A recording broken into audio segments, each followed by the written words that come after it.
Commander Krell had traveled across many star systems in his long life, but he had never felt the weight of memory quite like this.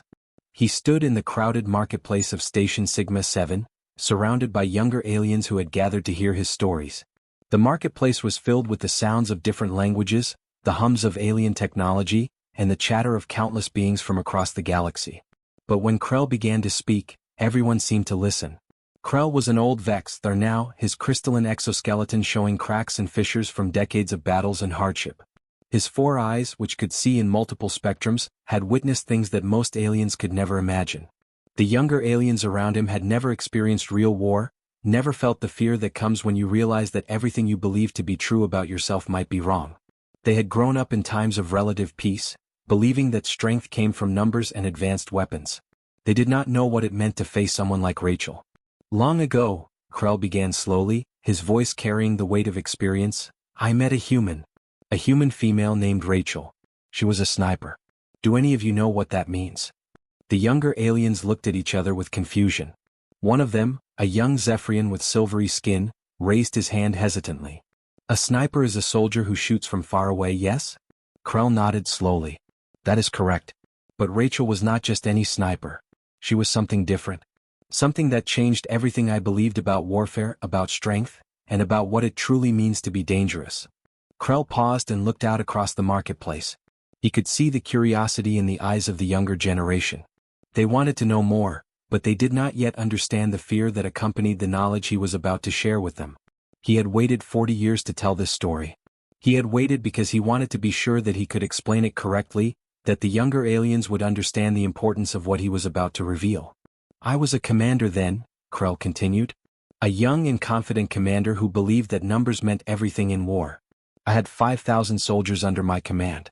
They were strong, they were well-trained, and they were equipped with the best weapons that our civilization had developed. We received orders to invade a human colony on a distant planet called Kepler 442b. The planet was beautiful, with red plains that stretched endlessly under an orange sky. The colony was small, with only about 200 human defenders. When I received the mission orders, I actually laughed. I believed it would be the easiest victory of my career. A young alien named Trin, who had bright green eyes and spoke with curiosity, interrupted Krell. But something went wrong, yes? That is why you are telling us this story? Krell smiled slightly, showing respect for the young alien's insight. Yes, young Trin. Something went very wrong. But not in the way that I expected. Krell settled himself and continued his tale. We approached the colony at dawn. The sky was just beginning to turn from black to orange, and the temperature on the planet was still cool. My soldiers marched across those red plains with confidence. They were ready for battle. Some of them were actually excited about the idea of fighting humans. You see, humans have a reputation across the galaxy. Some species think they are weak because they are smaller than many other civilizations. Some think they are primitive because their technology is not as advanced as ours. But there were whispers about humans too. There were stories, old stories, about their ability to adapt, to fight with a kind of fury that came from the heart rather than just from training. Krell's voice grew quieter, more serious. The first shot came from nowhere. Well, not nowhere. It came from a ridge about 2,400 meters away. The distance was so great that most soldiers would not even think about taking a shot from that far. But Rachel did. The shot was perfect. One of my soldiers simply fell. He did not cry out. He did not scream. He just fell to the ground, and we knew immediately that he was dead. Then another shot came. And another. And another. The marketplace had grown completely silent now. Even the sounds of technology and distant conversations seemed to fade away as Krell spoke. The younger aliens were leaning forward, their eyes wide with fascination and fear. What happened next, Krell said slowly, was something that I did not expect at all. Rachel did not continue shooting to kill as many soldiers as possible. Instead, she began to shoot with a purpose that was almost like art. She would shoot a weapon out of a soldier's hand. She would strike a vehicle's power source, disabling it completely. She would remove soldiers from the battle without killing them, forcing us to scatter, to become confused, to lose our sense of unity and purpose. Every shot was perfect. Every single one. There was no wasted energy, no accidents, no mistakes. Krell stood up straighter, and his 4 eyes looked directly at the younger aliens. And that is when I understood something very important. Rachel was not just trying to win the battle. She was trying to teach us something. She was trying to show us that human strength does not come from numbers or from the size of their bodies or from the power of their weapons. Human strength comes from discipline. It comes from understanding. It comes from the ability to remain calm and focused when everything around you is chaos and fear. One of the younger aliens, a small Dravian with blue skin, asked nervously, "What happened next, Commander Krell? Did you defeat her?" Krell looked down at the young alien and shook his head slowly. "No, young one. We did not defeat her. That is the rest of the story. But before I continue, I want you all to understand something very important. Rachel changed me that day. She changed everything I believed about what it means to be a warrior, what it means to be truly dangerous, and what it means to respect an enemy." 40 years had passed since that day, but Commander Krell remembered every detail as if it had happened just yesterday. The invasion force had arrived at the human colony on Kepler 442b with confidence and pride. The planet itself was unlike anything that Krell had ever seen before. The sky was a deep orange color, and the ground was covered with red dust that seemed to glow in the light of the distant sun. The landscape was flat and open, with only a few scattered rock formations rising up from the plains like ancient monuments. It was beautiful in a way that made Krell almost forget why they were there. The morning of the battle arrived with a clear sky and perfect visibility. Krell stood at the command center, a mobile structure filled with screens and communication equipment. Around him, his 5,000 soldiers were preparing for what they believed would be an easy victory. The human colony was small and poorly defended. They had only about 200 soldiers, most of them young and inexperienced. According to the intelligence reports, the humans had basic weapons and limited defensive positions. Krell had faced these odds before and he had always won. Krell gave the order to advance and his army began moving across the Red Plains. The soldiers marched in formation, their weapons ready, their movements coordinated and precise. From the air, Krell watched them through camera feeds. They looked invincible. They looked like nothing could possibly stop them. The human defenders had positioned themselves behind simple barriers made of reinforced materials and earth. Krell expected them to surrender within minutes or to be defeated within hours. He did not expect Rachel. The first indication that something was wrong came when the communication officer suddenly looked confused. He was staring at his console, and his antennae were twitching in a way that indicated distress. "Commander," the officer said, his voice uncertain, "we are receiving reports of casualties. Multiple soldiers are not responding to communication." Krell turned to face the officer. "Casualties? How is that possible? We have not encountered any significant resistance yet." The officer continued, "Sir, the reports say that the soldiers simply fell. There was no warning, no indication of attack. They were just walking across the plains and then they fell." Krell moved quickly to the viewing screen. He expanded the camera view to show a wider area of the plains. At first, everything looked normal. The soldiers continued to march forward in their formations. But then Krell saw something that made his 4 eyes narrow. Another soldier had fallen. And another. The falls were happening at regular intervals, and there was no visible source of attack. There were no explosions.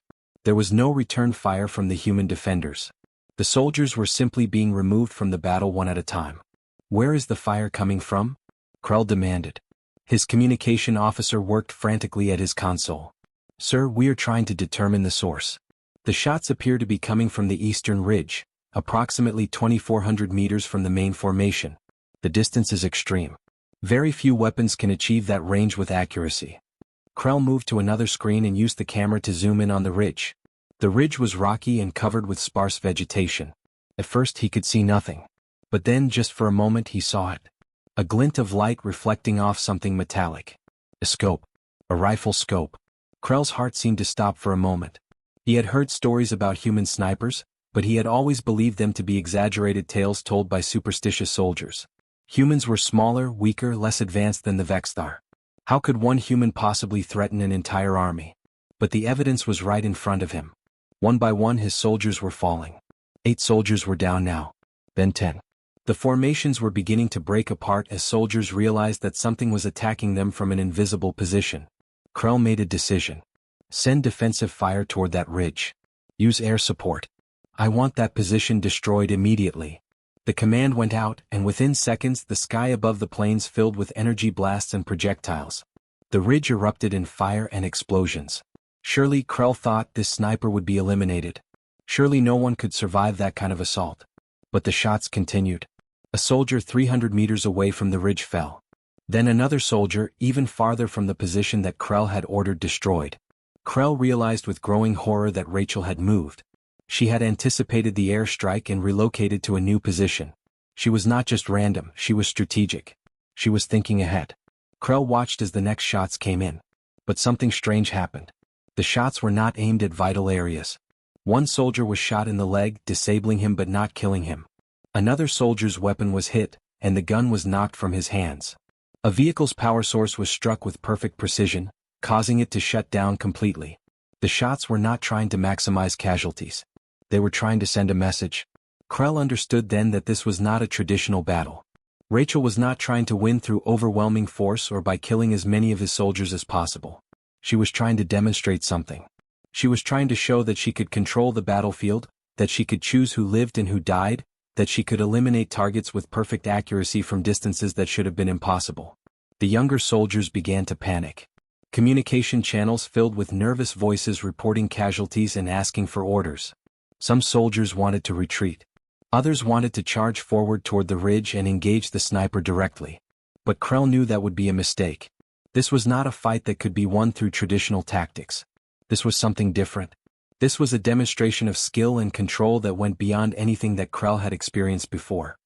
He watched the planes, watched his soldiers, and began to understand that the woman on that ridge was teaching him a lesson. Rachel was showing him that warfare was not just about numbers. It was about discipline, focus, and the ability to remain calm under pressure. And as Krell watched more soldiers fall with perfect precision, he realized that he might be facing an enemy unlike anything he had ever encountered before.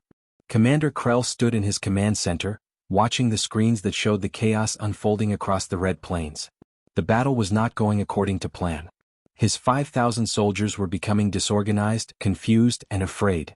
A sniper that he could not see was eliminating his troops with methodical precision. Krell knew that he had to do something and he had to do it quickly. He made a decision that he believed would change everything. He would send his elite forces to hunt down and capture Rachel. Krell selected his 50 best warriors. These were soldiers who had been training for decades. They had fought in multiple wars across different planets. They were faster than normal soldiers, stronger, and equipped with the most advanced weapons available to the Vexthar military. Krell briefed them personally on their mission. "There is one human sniper on that ridge," he told them. "She is skilled, but she is still just one individual. I want you to locate her, surround her, and bring her to me alive. This should not be difficult. You outnumber her 50 to 1. The elite warriors seemed confident as they prepared their equipment. They checked their weapons, tested their communication systems, and planned their approach. They would move quickly across the plains, stay in tactical formation, and use their superior firepower to overwhelm the sniper's position.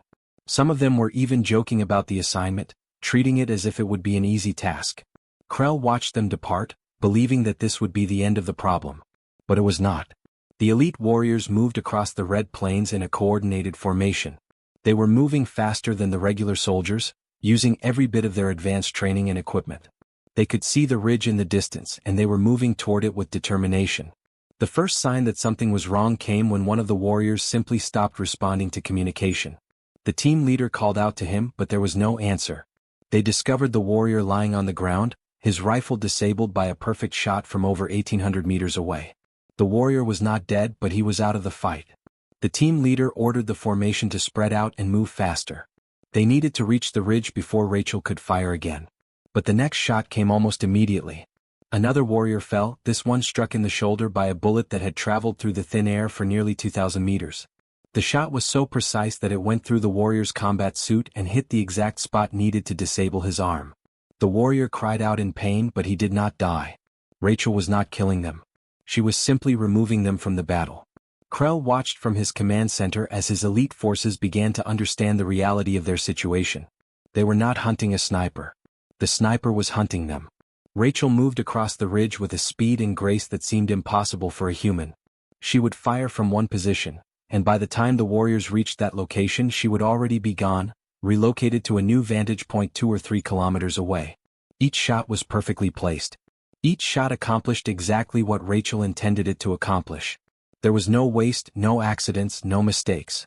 The elite warriors tried different tactics. Some of them attempted to use suppression fire, shooting toward the ridge to force Rachel to take cover. But Rachel simply moved. She seemed to predict where the fire would come from and positioned herself accordingly. Other warriors tried to move under cover, using rocks and terrain features to shield themselves. But Rachel was patient. She waited for the right moment and took her shot when the warrior was most vulnerable. One by one, the elite forces were being eliminated from the battlefield. Krell sent reinforcements, additional teams to support the original 50 warriors. But it seemed to make no difference. Rachel adapted to each new threat. She moved faster, aimed more accurately, and appeared in places where the warriors did not expect her to be. She seemed to have a complete understanding of the battlefield, as if she could see every movement, anticipate every action, and respond before the warriors even knew what they were doing. After several hours of intense fighting, something became clear to everyone watching. This was not a battle that the Vexthar were winning. In fact, it was not a battle at all. It was a demonstration. Rachel was showing Commander Krell exactly what would happen if the invasion continued. She was showing him that numbers did not matter. She was showing him that advanced weapons meant nothing if you could not hit your target. She was showing him that discipline, focus, and perfect execution could overcome any numerical advantage. Krell's communication officer approached him with a report. "Commander, we have lost contact with most of the elite team. Only 3 warriors remain in active combat. The others are either deceased, wounded, or have retreated from the battlefield. In addition, Rachel has not been killed or even wounded. In fact, the warriors who have engaged with her directly have reported that they have never even seen her clearly. They have only seen the results of her actions." Krell felt something that he had not experienced in many years. He felt afraid. Not the fear that came from losing a battle. This was different. This was the fear that came from understanding that the rules of warfare that he had believed in his entire life were wrong. He had believed that more soldiers meant victory. He had believed that better weapons meant victory. He had believed that training and discipline were important, but that they could be overcome by sufficient force. Rachel was proving to him that all of these beliefs were incorrect. The final blow to Krell's confidence came when his last 3 elite warriors reported their position. They were on the western side of the ridge, surrounding Rachel's last known location. They were ready to move in and capture her. But then Rachel fired 3 shots in rapid succession. Each shot found its target with perfect accuracy. Each shot disabled one of the remaining warriors without killing them. And then there was silence on the communication channel. Krell realized that he had lost. He had not just lost this battle. He had lost something more fundamental. He had lost his belief that he understood how warfare actually worked. Commander Krell stood alone on a rocky outcropping that rose above the red plains of Kepler 442b. Around him, the landscape stretched out endlessly, beautiful and terrible at the same time. His communication systems had stopped working hours ago. His elite forces had been scattered across the battlefield. His regular army was in complete disarray. And somehow, impossibly, he had managed to separate himself from his own troops and find himself in this isolated location. The sun was beginning to set, painting the sky in shades of orange and purple. Krell had climbed to this high point, hoping to get a better view of the battlefield and understand what was happening to his invasion force. But what he had found instead was something far more important and far more terrifying. He had found himself completely alone, with nowhere to hide and nowhere to run. Krell heard the sound before he saw her. It was a soft sound, the sound of a footstep on rock. He turned quickly, his plasma blade already activated, ready for combat. But what he saw made him freeze. Rachel stood about 10 meters away from him, her rifle held loosely in her hands. She was smaller than he expected. Human females were typically smaller than their male counterparts, and Rachel seemed almost fragile compared to Krell's massive crystalline form. But there was something in her eyes that made Krell understand immediately that she was far more dangerous than her physical appearance suggested. Rachel did not look like she had been fighting all day. Her clothes were torn and dirty, yes, but her movements were smooth and controlled. Her eyes were clear and focused. She looked at Krell with an expression that was not angry or triumphant. She simply looked calm, as if she had expected to find him here at this exact moment. As if everything that had happened on the battlefield had been part of a plan that she had known about from the beginning. "You are Commander Krell," Rachel said. It was not a question. She knew exactly who he was. Krell held his plasma blade steady and prepared himself for combat. He had trained his entire life for moments like this. He was stronger than any human. His reflexes were faster. His weapon was more powerful. Surely he thought he could defeat this one human female in direct combat. He had defeated many enemies before. But as he looked into Rachel's eyes, he began to doubt his own certainty. "I am," Krell responded, his voice steady despite the fear that was growing inside him. And you must be Rachel, the sniper who has caused so much destruction to my forces. Rachel nodded slightly. She did not raise her rifle. She did not take a combat stance. She simply stood there looking at him with those calm, clear eyes. I am not here to kill you, Commander Krell, Rachel said. The words were unexpected. Krell had assumed that this moment would end in combat, in death, in one of them falling from this high place. But Rachel was saying something completely different. She was saying that she did not intend to kill him. Then why are you here? Krell asked, his plasma blade still activated and ready. What do you want from me? Rachel lowered her rifle slowly, pointing it toward the ground. The gesture was clear. She was no longer treating him as a threat that needed to be eliminated. She was treating him as someone who needed to understand something important. I want you to listen to me, Rachel said. I want you to understand what happened here today.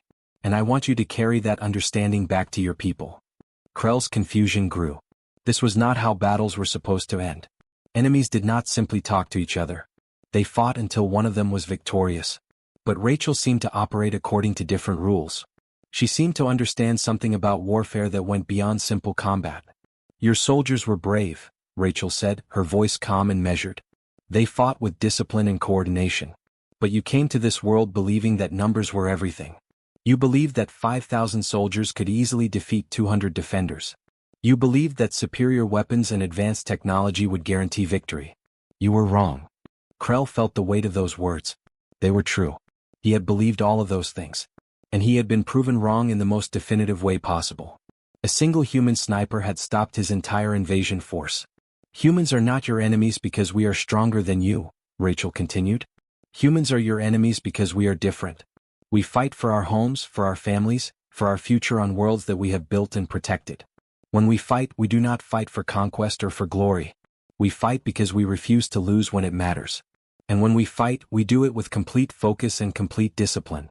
Rachel gestured toward the plains below them, where the remains of the battle could still be seen. I am one human with one rifle. I defeated your 5,000 soldiers not because I am more powerful than you, but because I understand what warfare truly is. Warfare is not about numbers. Warfare is about focus, discipline, and the willingness to do whatever is necessary to achieve your objective. Warfare is about understanding your enemy and understanding the terrain and understanding yourself. Krell deactivated his plasma blade. He realized that he did not want to fight Rachel.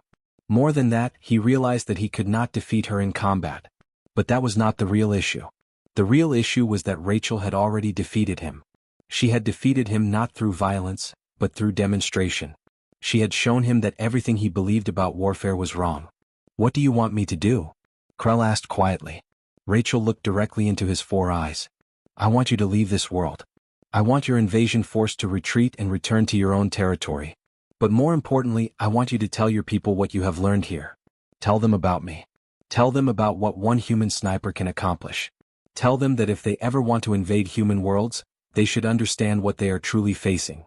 Krell looked at the rifle in Rachel's hands. There were only 3 bullets remaining in the magazine. He could have attacked her. He could have rushed toward her and tried to overwhelm her before she could fire. But he knew that it would not matter. Rachel would fire those 3 shots, and each one would find its target with perfect accuracy. That was simply who she was. I will tell them, Krell said. And he meant it. Commander Krell stood in the marketplace of Station Sigma 7 exactly 40 years after that day on Kepler 442b. His story had come to an end, and the younger aliens around him were completely silent. They were processing what they had just heard. The marketplace, which had been filled with noise and activity before Krell began speaking, now seemed quiet and still. Even the sounds of alien technology and distant conversations seemed to have faded away as if the universe itself was listening to Krell's final words.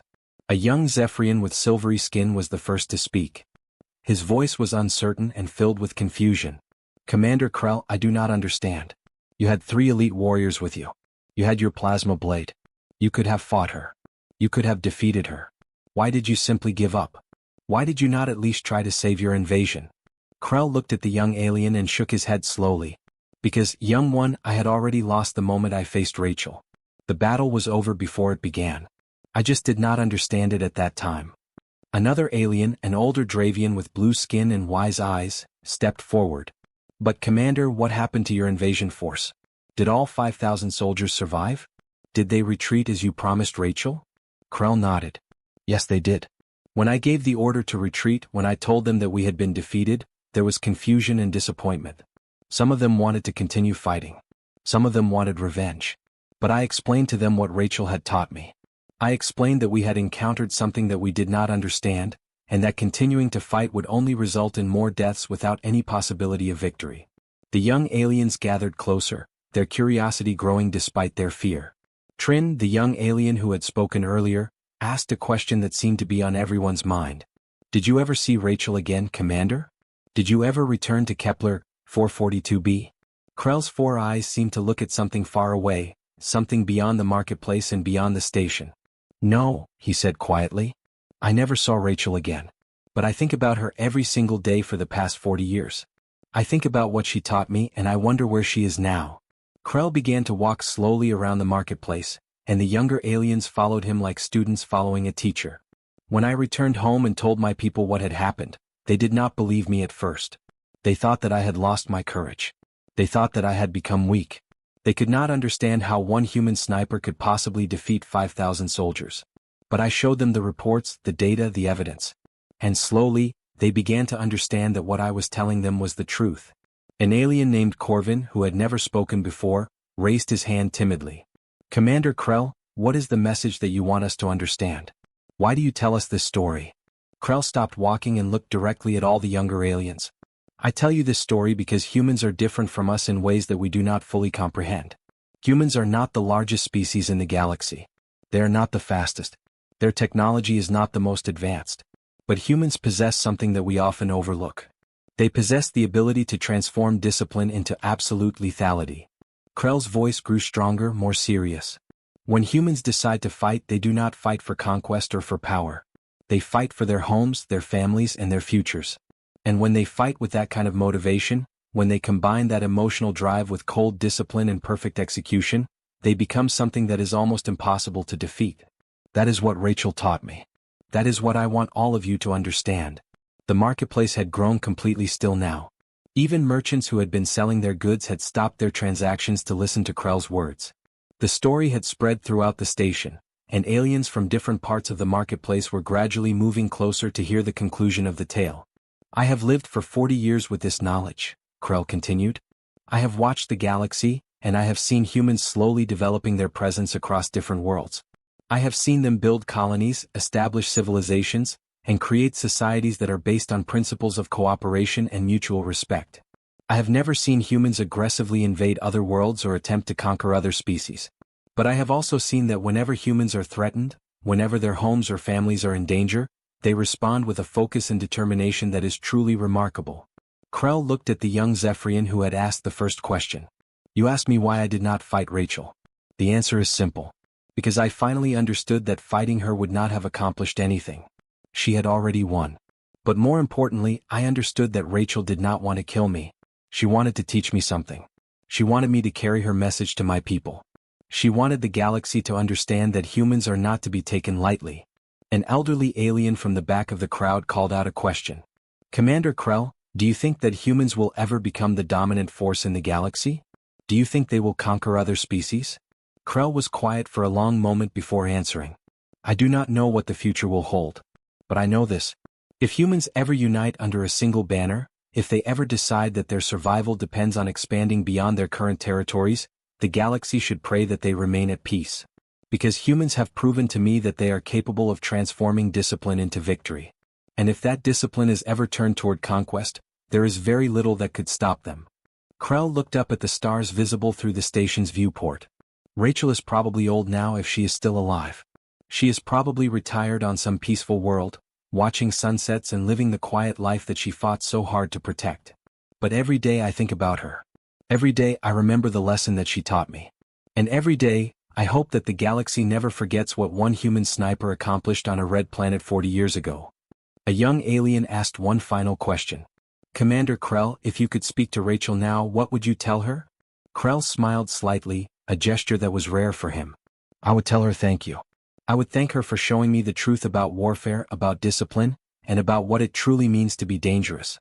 I would thank her for showing mercy when she could have shown cruelty. And I would tell her that her message has been heard. Her warning has been delivered. And the galaxy will never forget the day when one human sniper taught an entire civilization what real power truly means. With those words, Commander Krell's story came to an end. The younger aliens dispersed slowly, their minds filled with new understanding and new respect for a species that they had previously underestimated.